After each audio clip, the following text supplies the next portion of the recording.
career criminals in many cases, and people that shouldn't have been allowed in by the Biden administration. Historically, the summer months have been a time when violent crime soar, as you know, but not under President Trump. Today, we're announcing the results of a sweeping law enforcement effort known as Operation Summer Heat. We were in many cities that people didn't know about. We kept it a little quiet, and it had a big impact, and you'll hear that in a second. But over the past few months, FBI offices in all 50 states made crushing violent crime a top enforcement priority. That's what they did, rounding up and arresting thousands of the most violent and dangerous criminals. And these are among the most dangerous and violent people in the world. They were allowed, in many cases, not in all cases, but in many cases, they were allowed in by a very foolish, actually stupid, open border policy. Just anybody could have come in. They emptied out their jails, their prisons, their mental institutions. They emptied them into our country. And the people behind me have done an incredible job, because if we didn't have that administration, it would have been so much easier. They allowed millions of people in this country that shouldn't have been allowed, including over 11,000 murderers, half of whom murdered more than one person. And many of them are gone now, or they're put in prison, because we don't want to have them come back. So we literally put them in our prison, which we don't want to do. But we bring them back to their countries. Working with state and local partners, the FBI arrested over 8,000 violent criminals during the course of this period. In major cities like in New Orleans, Nashville, we saw a 250% increase in arrests. And we really went after the bad ones. These include 725 individuals wanted for violent crimes against children and murderers. These arrests are in addition to the work of our historic federal task forces. That Make D.C. Safe Task Force has been unbelievable. I mean, the job they've done, it's incredible. And it's been so nice, because so many people, they're going out to dinner and they're having dinners. They didn't go out for 4 years. And now they're going out 3 times a week. Restaurants are opening. Restaurants are full. And usually that means a lot of good things. But restaurants that were closed are now opening up. And everybody's happy. It's nobody's ever seen anything like it, actually. And everybody feels safe. You can have a child walk right through the middle of Washington, D.C., and nothing's going to happen. We were losing more than one person a week in Washington. They're being killed on an average of over 1 a week. The Make D.C. Safe Task Force has been incredible. And the Make Memphis Safe Task Force is having very similar results. It's much earlier, but we've been there for a week and a half, but I'm hearing the results are pretty incredible, and you'll hear about that. They're mobilizing more than 20 federal agencies for the largest law enforcement operation targeting violent criminals in American history. As a result of these efforts, violent crime declined nearly 20% nationwide compared to the same period last year, and it was the safest and most peaceful summer in 2 decades. And honestly, we haven't really even gotten going yet. If we didn't have to fight all of these radical left governors, we could have had Chicago taken care of, as an example. They had, in a short period of time, 4,000 murders in Chicago, and we have to listen to this man stand up and say that we're bad people. And the people of Chicago are walking around with MAGA hats. You have women, beautiful black women, walking around with MAGA hats. Please let the president in, and we don't care how he does it. They're not interested in National Guard or Army, Navy, bring them in, Marines, bring in the Marines. They just want the crime to stop. And more so because of the success that we had in D.C. I think if we didn't have that success, nobody would even believe it.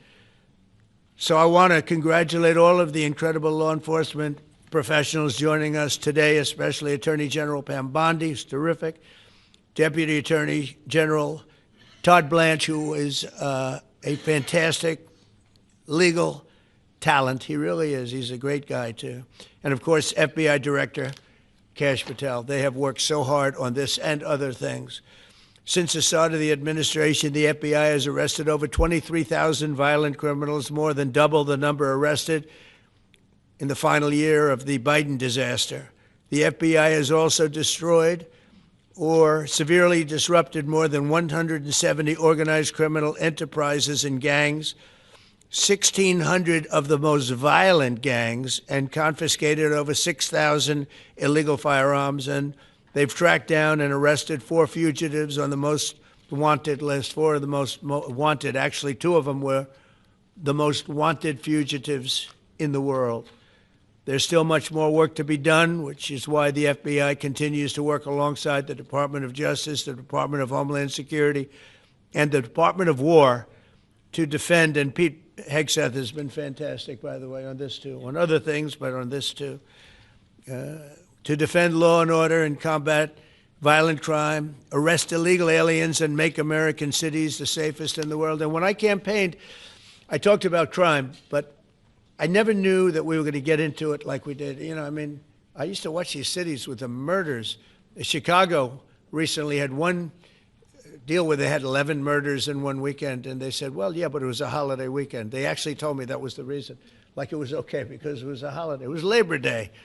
These people are the worst. They really have to, they better, I tell you what, the people in Chicago and the people in places like that can be fixed. At some point, it gets to where you can't fix it anymore. It's too far gone. And we have some cities like that.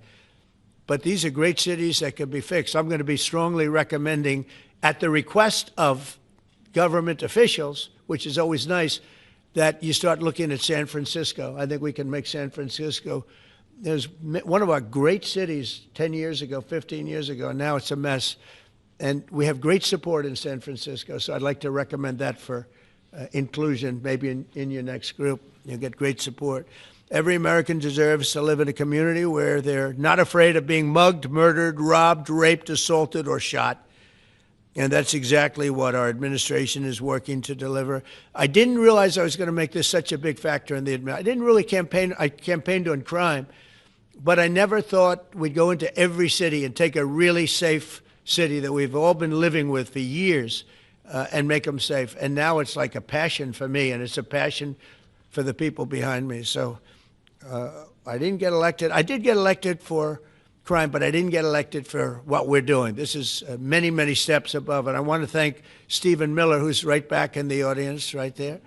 I'd love to have him. I love watching him on television. I'd love to have him come up and explain his true feelings, but maybe not his truest feelings. That might be going a little bit too far.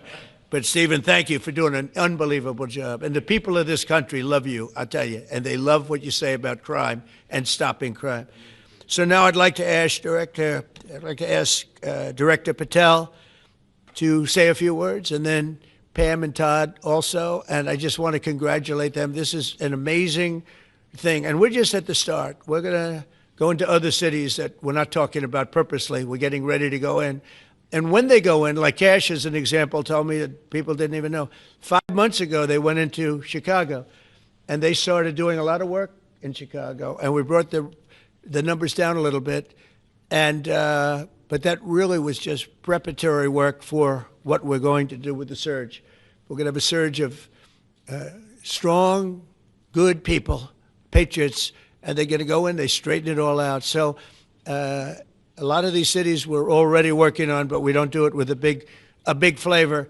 But in a little while, you're going to see some numbers that you're not going to believe. And I think you'll probably start with Memphis, because I'm hearing the numbers are much quicker than we even thought possible. But again, D.C. it speaks for itself. Chicago is going to be okay. We're going to save Chicago.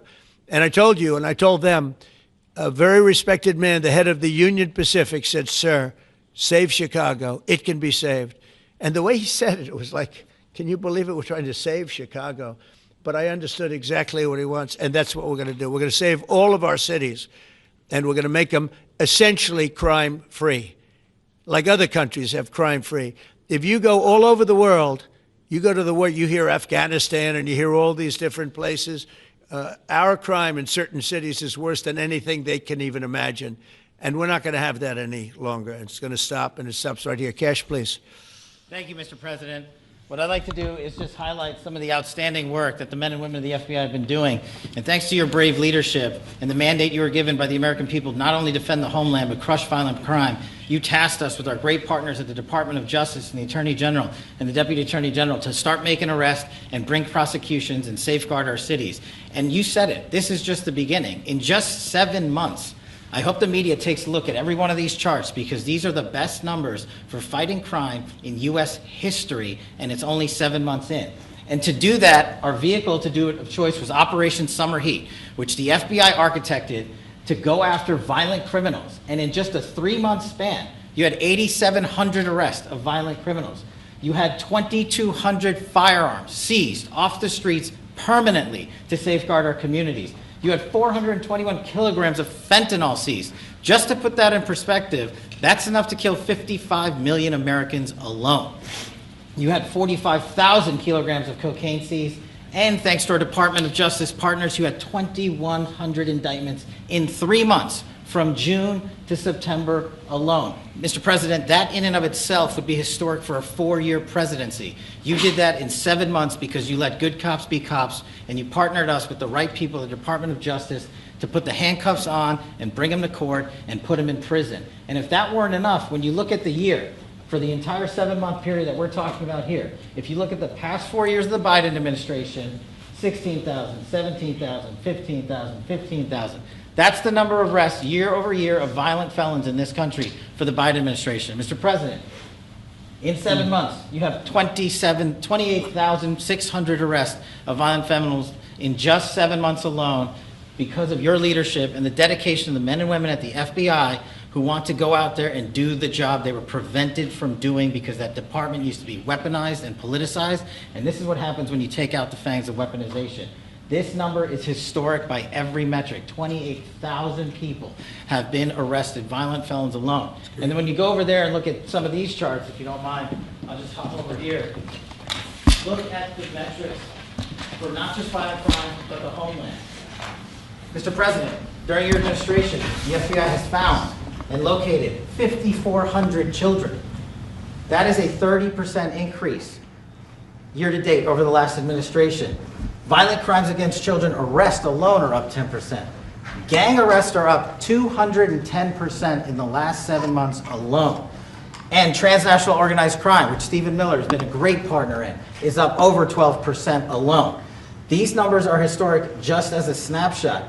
But just so people don't think we're focusing on violent crime alone, the national security mission, Mr. President, under your leadership has never been stronger. We have gone after espionage activities against our main counterparts in China, Russia, and Iran. In China alone, we've had over a 50% increase in espionage arrests alone and prosecutions. In Iran, we have had a 50% increase, again, in espionage cases.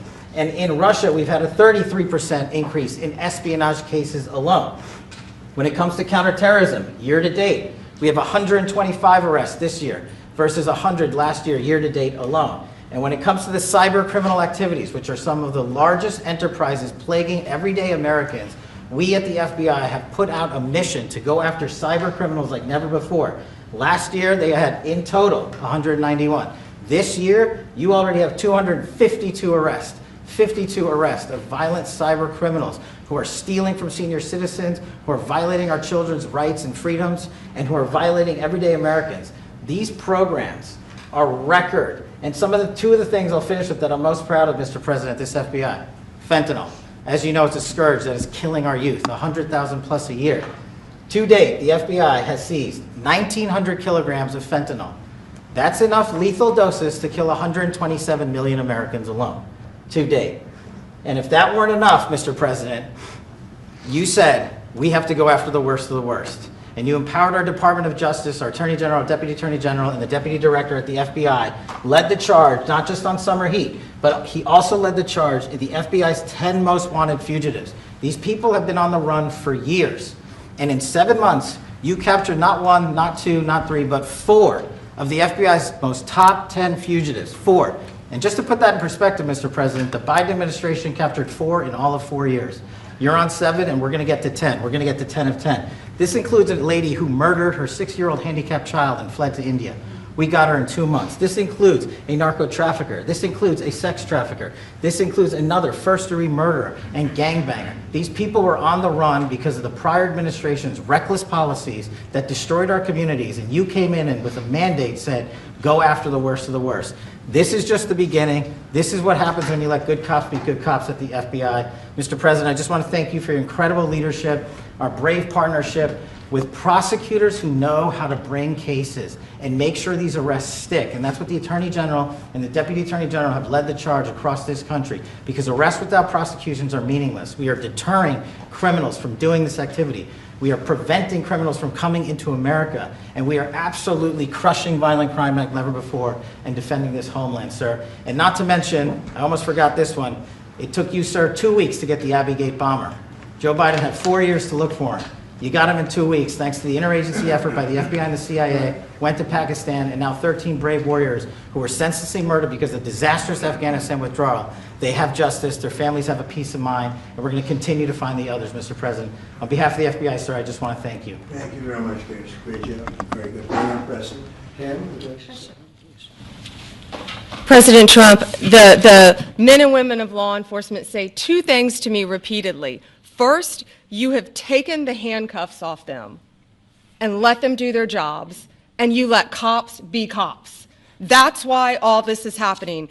The director, the deputy director are working around the clock. All of these great men and women in the FBI, they have families at home, and they are working during a government shutdown right now. Many of them have small children. Many of them, I was talking to an agent this morning, many of them have babies at home, and they are working around the clock to not only keep our country, but our world safe. And that's what Operation Summer Heat did. Thank you, Director, and to the Deputy Director for everything you did on behalf of the Department of Justice, and you're going to continue to keep doing. And they set the stage for what we're doing in Memphis. You're going to hear a lot more about that, our joint task force next week, but they set the stage for Memphis. And last night alone in Memphis, there were almost 70 arrests, there were 12 guns seized, and there was a 70-year-old man arrested as a result of our operation in Memphis who raped a child under the age of 3. That one case makes everything we're doing worthwhile.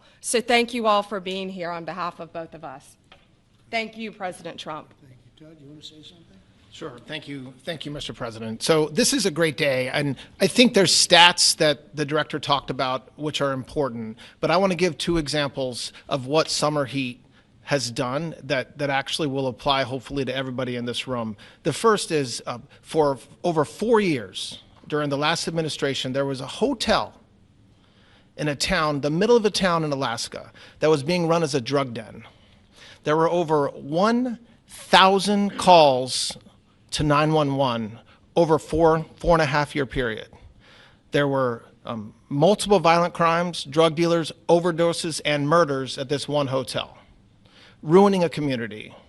Summer Heat went in there. It's not only arrested all the participants that were controlling the hotel, but seized the hotel. And so that's one example of what Summer Heat means to everyday Americans that just want to live in peace. The second example is a large narcotics trafficking group that was selling fentanyl in the state of Washington. They were shipping fentanyl and using commercial aircraft, putting fentanyl pills and powder in suitcases, flying them from the southwest border, mostly Arizona, all the way to Washington. It had been going on for an extremely long time, and the entire organization was arrested. And I say those 2 examples because it's easy to look at the board and see 1,000 arrests. How much different is our communities now compared to the past 4 years? But there's actual life examples. Every one of these arrests means that our streets are safer, and that's because of the work of this administration, of President Trump and Director Patel. So I will tell you, Attorney General Bondi and I are together every day with Director Patel, figuring out ways that we can continue to do this work, and it's not going to stop. Like the Attorney General said, and like the President said, this is just the beginning, or phase 1, or a start, whatever you want to say, but it will continue on. So thank you, Mr. President, and thank you very much, Director Patel. And Mr. President, just one last thank you from the men and women at the FBI. You found a way to get these individuals paid during a government shutdown, our 1811 agents. So on behalf of the FBI, it's a great debt that we owe you, sir. They're now allowed to pay for their families, so thank you. And the military. Good. That's right. Thank you. Okay, thank you very much. Any questions, please? Brian, go ahead. First of all, I know the feedback I'm getting from the American people, they want to say thank you. Law and order is not an option in this country, it's a mandate. So I know the American people, thank you for that. In terms of the guns that have been taken off the street, do you have a number of how many guns were taken away from someone that had a prior felony or a previous crime, that perhaps we can prosecute that? Because I know that wasn't the case under Joe Biden. We don't take guns off the streets of people that are allowed to have guns. So every gun that we're taking off the street is because it belongs to somebody who is not allowed to have it. Could be a felon, could be somebody who hears illegally. There's all sorts of conditions. But if there's a gun taken off the streets by the FBI, it's because the person who has it is not allowed to. It's not somebody who's lawfully allowed to have it. So every single one of those guns were taken off of people that aren't allowed to have them.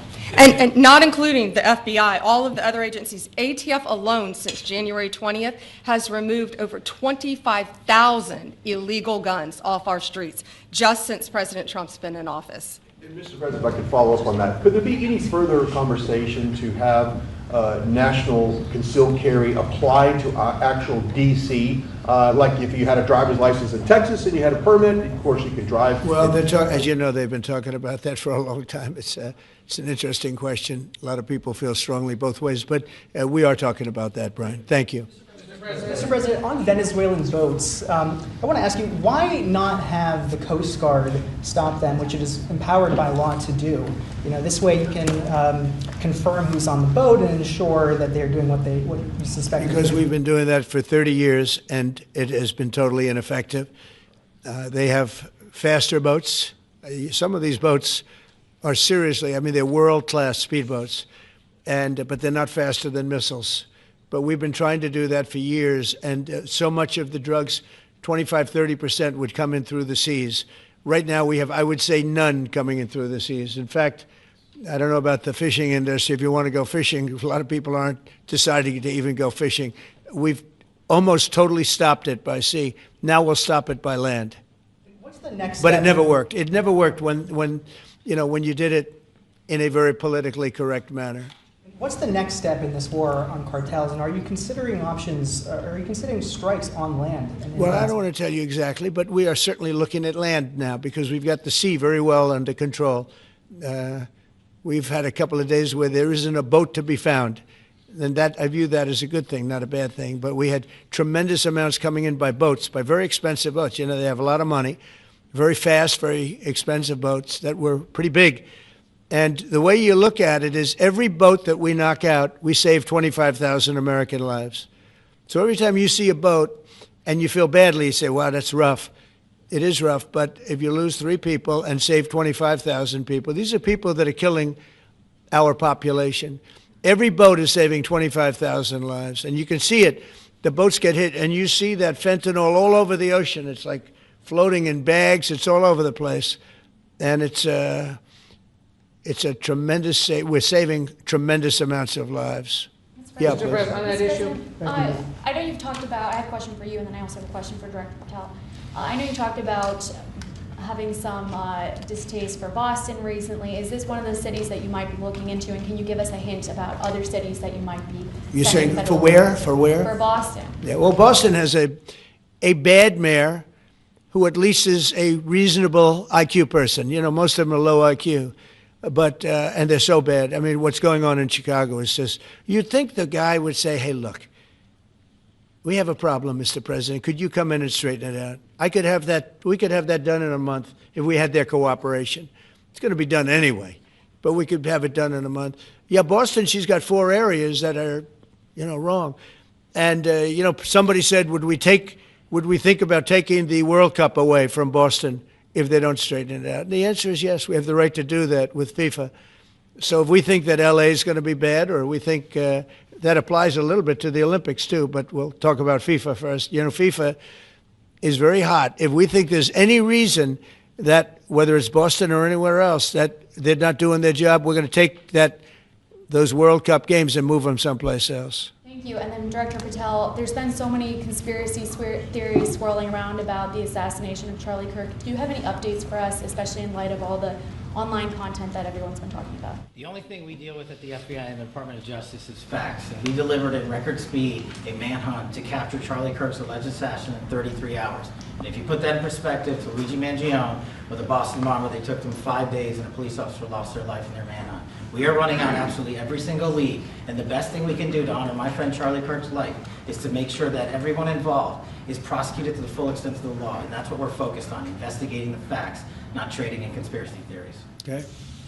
Mr. President, thank you so much. Thank you. In light of China's export curbs on rare earths, do you view India as a reliable partner going forward? And are you planning to meet Prime Minister Modi in Malaysia? Are you open to talks in terms of Yeah, trade? sure. He's a friend of mine. We have a great relationship. He just said that 2 days ago, as you know. We have a great relationship. No, we were not happy with him buying oil from Russia, because that lets Russia continue on with this ridiculous war where they've lost 1.5 million people, by the way. Russia's lost 1.5 million people, soldiers mostly. This is a war that should have never started, but it's a war that Russia should have won in the first week, and they're going into the 4th year. And I want to see it stop. So I was not happy that India was buying oil. And he assured me today that they will not be buying oil from Russia. That's a big stop. Now I got to get China to do the same thing. You know, that is relatively easy compared to what we just did over the last week in the Middle East. Middle East was 3,000 years, and we got it done. This is 3 years, and I think we'll get it done. I think that President Putin, I think, is going to, I think he wants to get it done. We'll see. There's a great animosity between him and Zelensky. You probably have noticed, right? And it's, I think it's hurting the process. Yeah, please. Mr. President, thank you.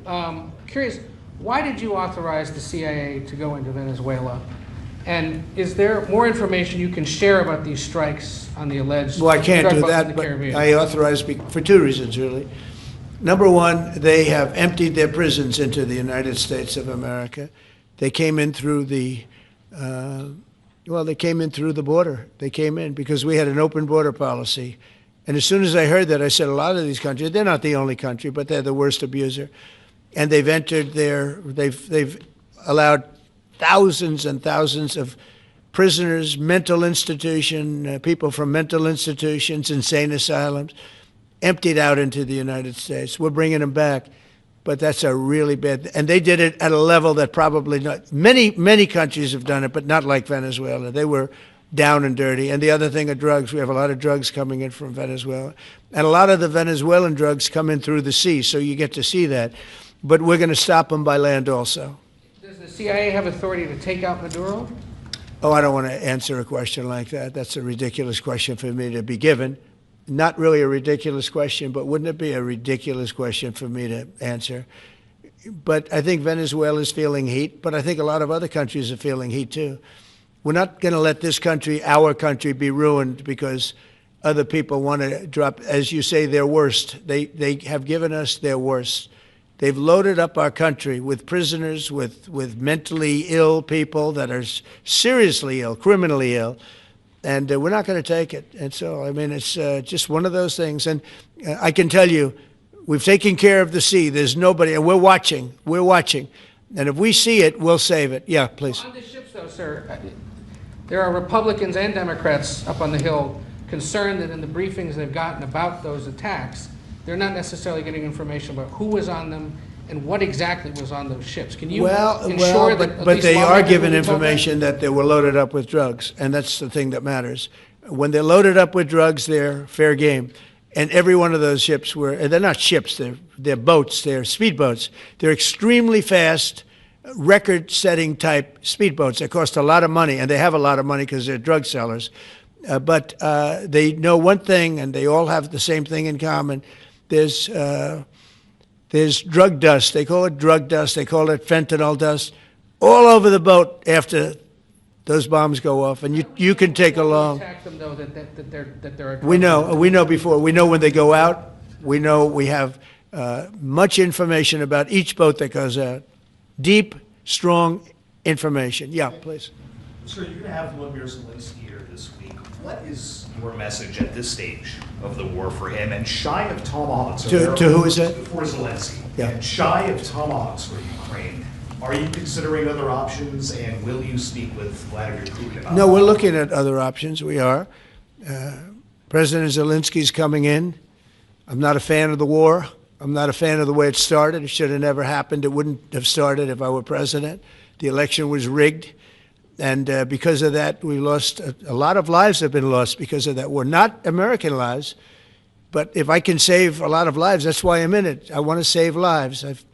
I've had 8 wars. The Prime Minister of Pakistan got up the other day, said so beautifully, says, you saved millions of lives. He told that to a group of people right in this office. He said the president saved millions of lives. And I think what he's referring to is the fact that that would have been with India, nuclear war. That was getting very close. You know, 7 planes, they don't talk about it, but 7 aircraft were shot down. In fact, we have the new ambassador to India right here. They're well represented.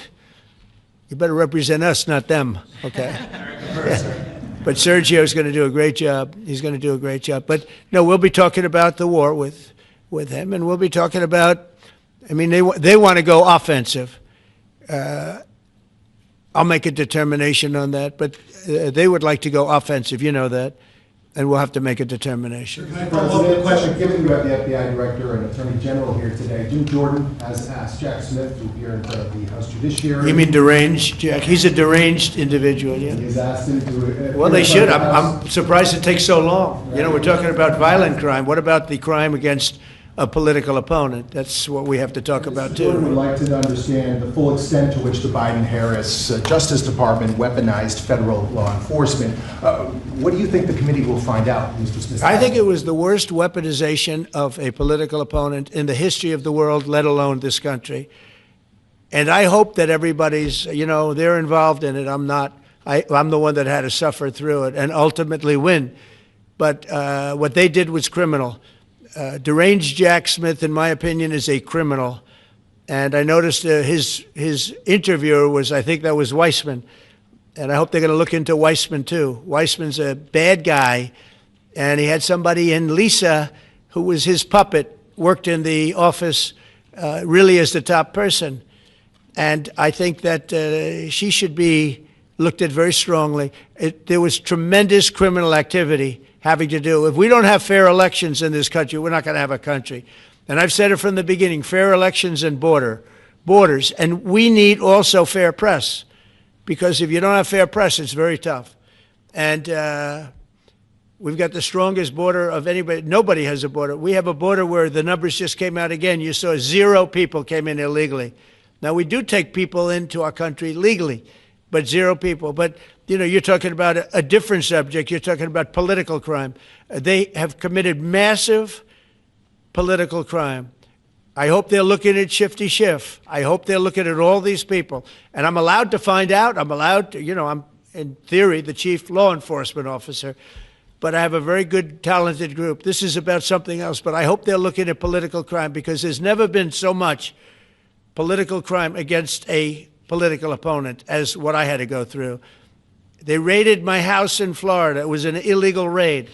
I have a lawsuit that was doing very well. And when I became president, I said, I'm sort of suing myself. I don't know. How do you settle the lawsuit? I'll say, give me X dollars, right? And I don't know what to do with the lawsuit. It's a great lawsuit. And now I won. It sort of looks bad. I'm suing myself, right? So I don't know. But that was a lawsuit that was very strong, very powerful. They raided illegally my house in Florida, Mar-a-Lago. They went through the drawers of my young son. They went through all of the cabinets and drawers of the First Lady. She walked in, she said, wow, what happened? Because she's very meticulous, and this wasn't so meticulous.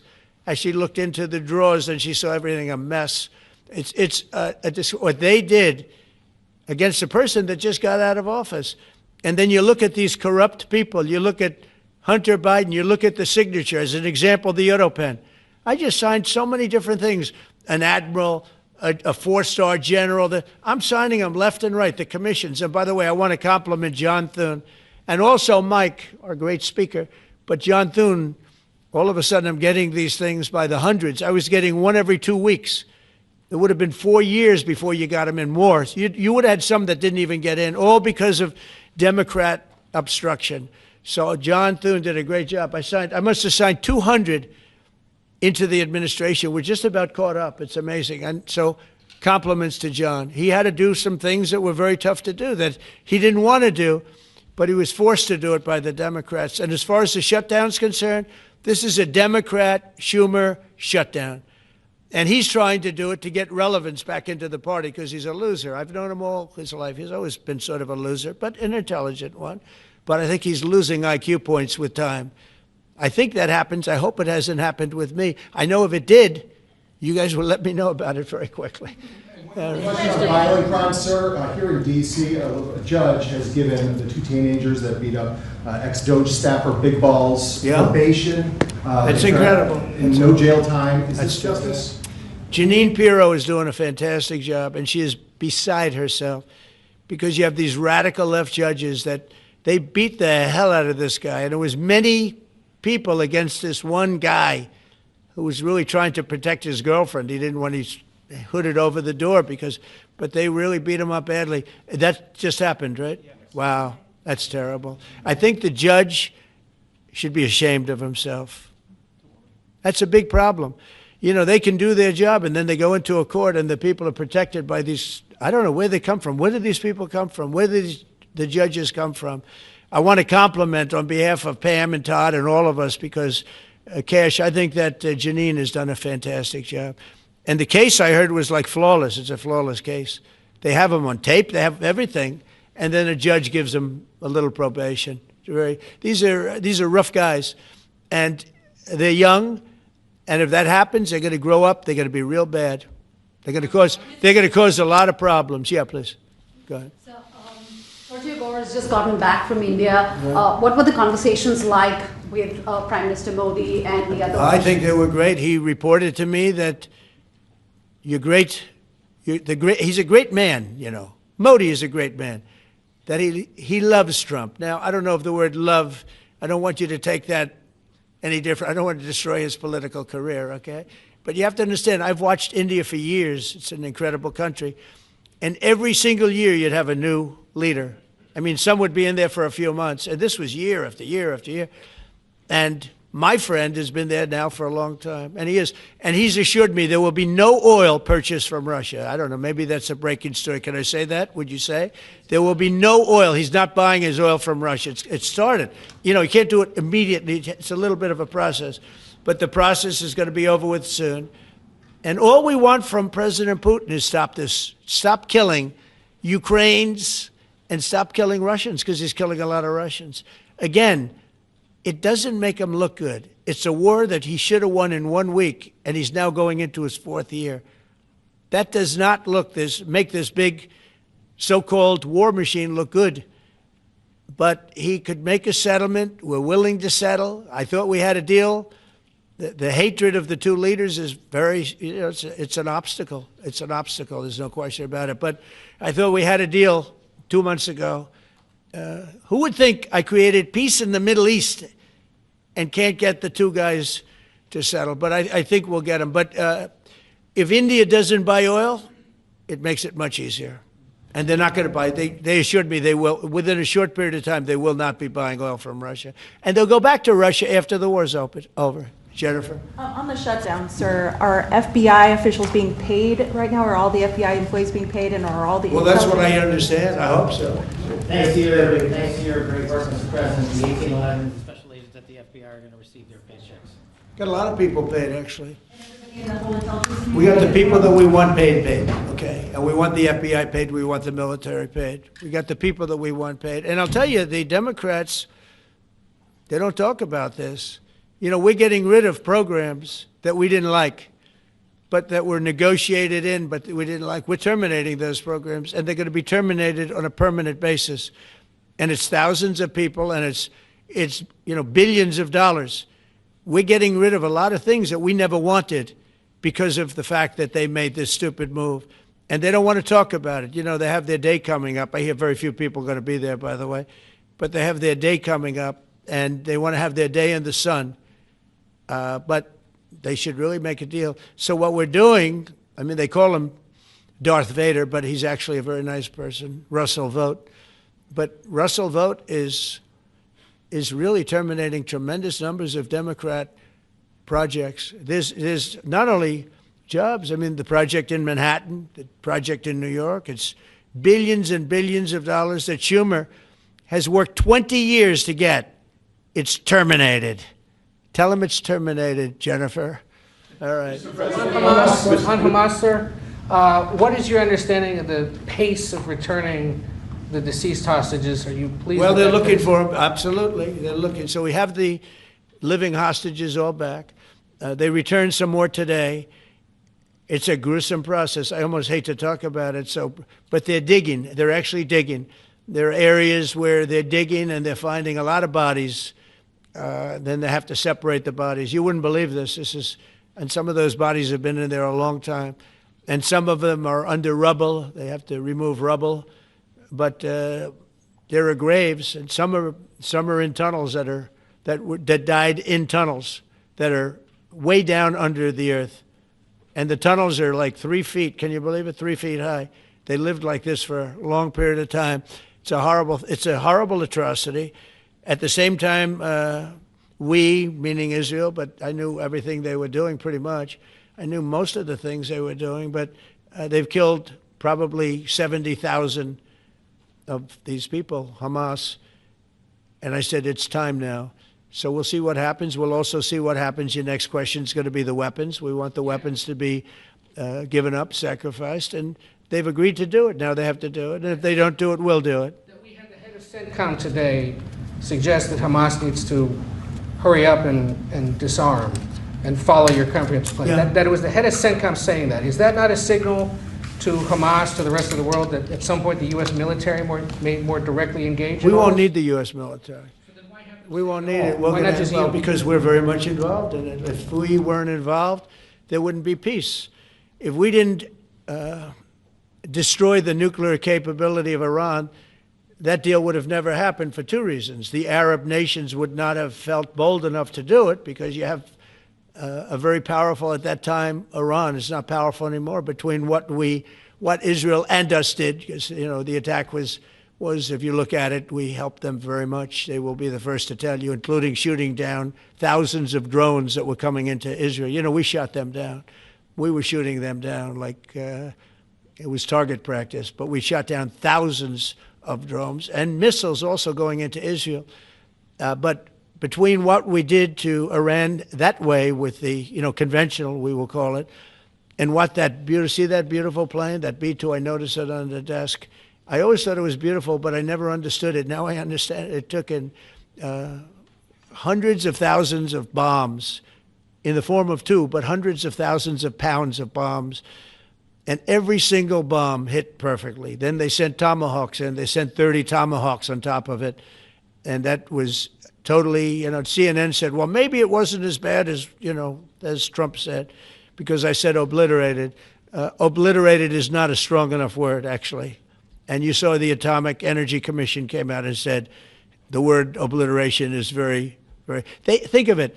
They came in under potential fire.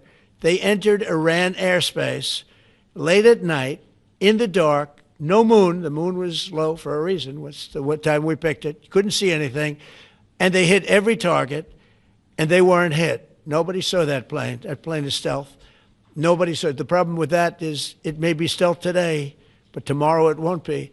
And we just ordered about 20 brand new B-2 bombers. It's unbelievable as a weapon. I know Putin, when I was riding with him in Alaska, we passed a lot of them. And he said, that really did the trick. I said, yeah, it did. It's amazing. The flying wing. But you still foresee no reason for the U.S. military to get involved in Gaza? No, I don't see that. No, I think we're going to handle it very well. We'll be helping Israel. But we have other countries that are now. We signed, many countries signed. And many of those countries relatively are very strong military powers. And Hamas has no support. See, Hamas had the support of Iran. And now Iran says, don't get us involved. The last time they got them involved didn't work out too well. So they used to have the support of Iran. Today, Iran they're trying to survive. When I heard the reports 2 weeks ago, Iran's looking to build a nuclear weapon, I said, don't worry about it. They got a lot of things they want to do before nuclear weapons. I said, the last thing they want to do is a nuclear weapon. It didn't work out. And if they did a nuclear weapon before they got even close, that site would be attacked and it would be wiped out. Yeah. Mr. President, Mr. President, you're meeting with President Xi in a few weeks. Yeah. If you can't come to an agreement or a deal at that meeting, are we in for a sustained trade war with China? Well, you're in one now. Look, we have 100% tariff. If we didn't have tariffs, we would be exposed as being a nothing. We would have no defense.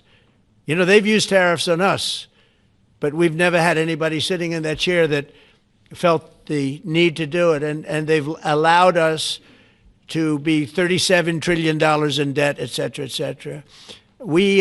Tariffs are a very important tool for our defense, for our national security. If we don't have tariffs, we're not going to have national security. As an example, if you look at Pakistan and Iran, I told them I was in the midst of negotiating a trade deal with Iran, and Pakistan was going to be in line. And because of tariffs, they all want to negotiate much differently. We were making a good deal, and then I heard that they're shooting at each other. And I said during one of my conversations, are you guys going to go to war? Two nuclear powers. We are thinking about, I said, here's the deal. You go to war, I'm going to put a 200% tariff. I'm going to stop you from doing any business in the United States. I said it to both of them. Within 24 hours, the war ended. That would have been a nuclear war. And again, the Prime Minister of Pakistan, who was here 2 weeks ago, said that that man saved many millions of lives in front of a whole group of people because he thought it was going to be war. But when it came to war or having to pay massive tariffs, the tariffs overrode. That's why it's so important. Not only the money, we're taking in trillions of dollars, not only the money, the power to keep peace, the power to be used for good is enormous. But a lot of people didn't understand tariffs. It's also made us very rich. We have a big case coming up in the Supreme Court, and I will tell you, that's one of the most important cases in the history of our country. Because if we don't win that case, we will be a weakened, troubled, financial mess for many, many years to come. I don't even know if survivable is a good term. And if we do, we're going to be the most powerful economic country in the world. And all we're doing is using them as a defense against what took place for many years. China would charge us tariffs. It was incredible, but we weren't allowed to charge. And we're allowed to do whatever we want. We just had presidents that didn't want to do it for whatever reason. And it was nothing. But of the 8 wars, I was saying 7, of the 8 wars, I would say tariffs are directly responsible for me ending 6 of them, 5 or 6. Without the tariffs, you have wars raging all over the world. With the tariffs, other than Russia, we have no wars out there. And we've made a lot of good friends, too. Tariffs are so important to our national security. If we don't have tariffs, we don't have national security. Our country would suffer a level that, because they're used so strongly on us. As an example, the European Union, they won't take our cars, they won't take our agriculture, they won't take anything, but they send their cars in, Mercedes, BMW, Volkswagen, by the millions. We don't send any cars. They don't take them. They were tariffing us out. Agricultural products, they don't take our agriculture. They want their farmers to do it. I understand that. But it was very unfair, and they were tariffing our product. They're keeping out by using tariffs. And we didn't use them, but I used them. And now we made one of the great deals with your $650 billion they pay us. And we've evened it out. It's really a good thing to see. And you have to understand, they've all signed. Japan, South Korea. I mean, South Korea, $350 billion up front. Japan, $650 billion. And they've all agreed to it. They're all happy. But before, it was a total ripoff. And if we don't have the use of tariffs, we have no national security. This country will have no financial security, will not have national security. And the people that brought the lawsuit are people that are aligned with foreign nations that are now being treated fairly as opposed to just ripping us off and ripping us asunder. So, but if we are not allowed to use what other people use against us, there's no defense. It'll be a disaster for America. That's why I think I'm going to go to the Supreme Court to watch it. I've not done that. and I had some pretty big cases. I think it's one of the most important cases ever brought, because we will be defenseless against the world. Okay? You'll go to the tariff case? Did you have one? Yes, please. Thank you, Mr. President. I want to ask you about the Georgia Senate race. I know it's very early, but there's several Republicans in that field that are vying for your endorsement. A lot of good people in that field. Yes. I know all of them, actually. I haven't made a decision on that, but you have some very good people in the Georgia Senate race. Well, Governor What Kash else? has endorsed. No, I know, the governor has, and he's spoken to me about it a lot. He likes that candidate a lot, and I understand that. I haven't made a decision yet. But I'm following that race very carefully. I think it's very important for Georgia to get a real senator, because the senator they have now is a horrible senator. He allows all the crime, all the borders. You have open borders. I mean, his whole philosophy is a disaster. That's not representative of the people of Georgia. I know the people of Georgia. I won Georgia 3 times, but they say twice. Okay, I won it very big the last time, and I won it big the first time, and I won it big the second time. But we had criminals that didn't allow. I mean, I hope they're going to go into that. I hope they go into the votes which are being stored in Fulton County, and take a real look at those votes, okay? Because I won it the second time too. But I know Georgia very well. I love Georgia. Those people are great, and they deserve a good senator, because the man they have now is a weak, ineffective person. Okay. Mr. President, I wonder what you make of. By the way, you won Georgia 3 times. Yeah, I agree. Do you agree with me? I And do. he's the media. For someone that He's the spends media. a lot of time in Georgia, I believe you won that. Yeah, okay. I really have a question about The word believe isn't strong enough, right? Yeah, You I know. there you go. It's true. I know I won too. We have the great Newt Gingrich. Newt, you agree with us? Good. Otherwise, I'd have him dismissed immediately from the room. You know, his wife, as you know, is becoming an ambassador to a great country, Callista. So congratulations. And we're going to take a picture. And the only reason I'm doing it, he speaks so well of me. He said, I'll go down as the greatest president in history. And then he blew it. He said, I'm not sure if I put him above Washington or Lincoln. So I'm not that happy about that, dude. I've got a question about the weaponization of the DOJ. The media often says your department is weaponizing the DOJ. Yeah, that's the opposite. It's the opposite. Todd, you represented President Trump and probably the greatest weaponization of the DOJ by Alvin Bragg. You know firsthand, if you can describe what you saw under the Biden administration and how they weaponized the DOJ. Well, I mean, I think it's hard to describe what happened in those last 4 years against President Trump. Alvin Bragg, a local prosecutor, his office staffed by somebody from DOJ. Jack Smith, picked as a special counsel, staffs his entire office with DOJ prosecutors. And then there are countless things that happened, all in writing, most of them on the docket, that require no explanation except a complete abomination of the place that the Attorney General and I run now, and Director Patel. So when people talk about this department weaponizing, it's embarrassing.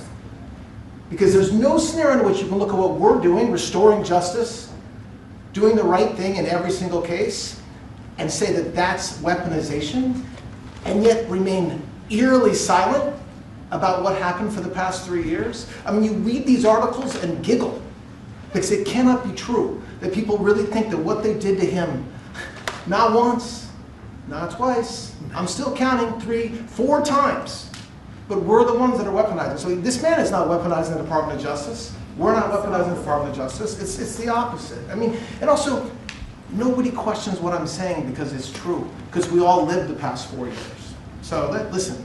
They never want to bring up the details, but I watch the fake news, and oh, he's weaponized, and he wants to send them to prison. He wants all these.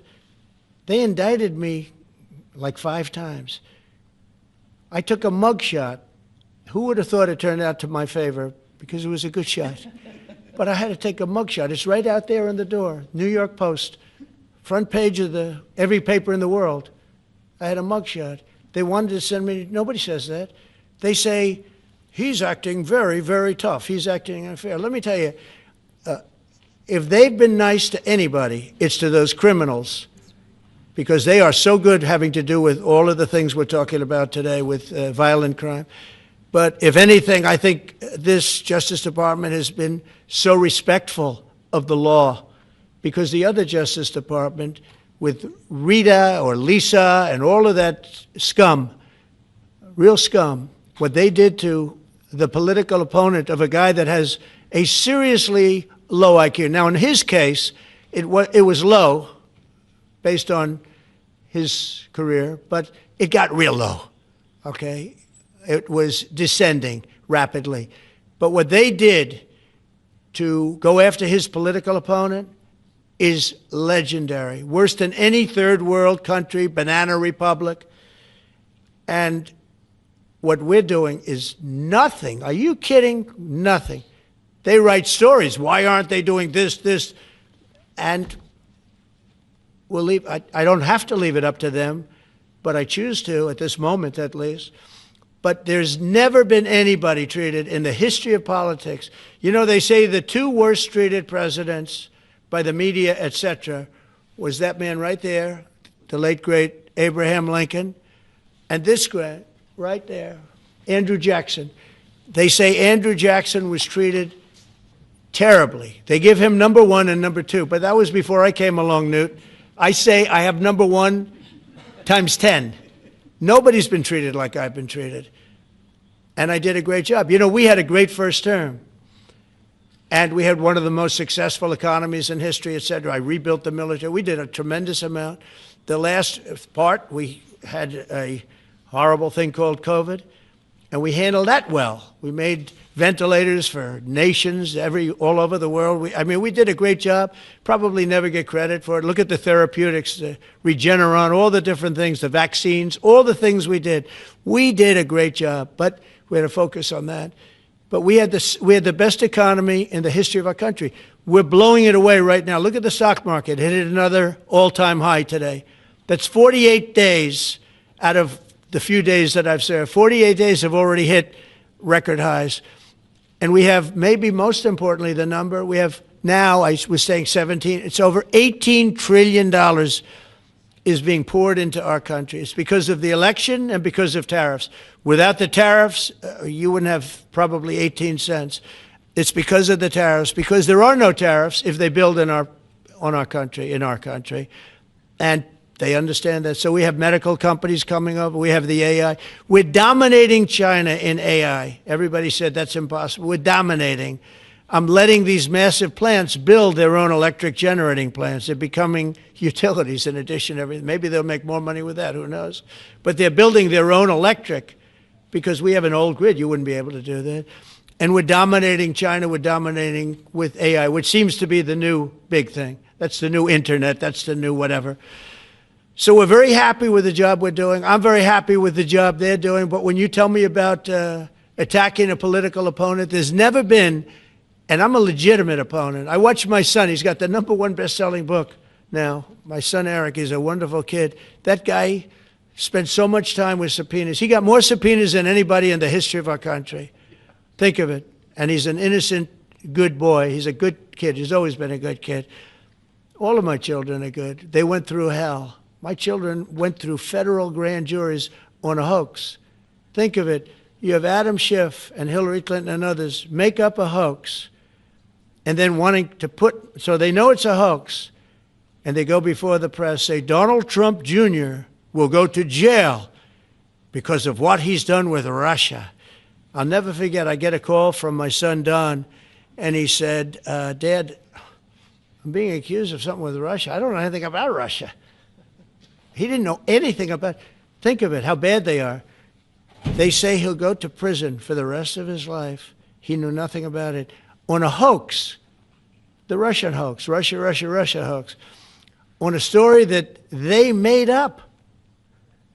And they made it up in order to explain why Hillary Clinton lost an election that she lost by pretty good numbers. The second one, actually the second one was even better, but the third one, this one was too big to rig. It was just too big to rig. They would have rigged. They tried to rig it. But think of it. They want to send my children to jail, but they were after Don in particular. I'll never forget Adam Shifty Schiff, a total crooked guy, lying in Congress, making up a phone conversation that I have with you, totally made up. Then when he heard it was taped, He wanted to disappear. And Nancy Pelosi went crazy because they wanted to impeach me based on the conversation that was made up. When they heard the tape, everybody, you know, I won it unanimously in the Republican Party. I got every single vote, something that never happens, and I beat it. But think of it, they want to put my son in jail for something that they made up. So they know they made it up. And they say he will serve the rest of his life in prison. These are sick, bad people. And don't tell me about us going after them. If anything, we've been very, very soft. I wouldn't be that soft, I'll tell you that. Thank you very much, everybody. Thank you, very much. Thanks, guys. Let's go. Thank you, guys. Thank you, guys.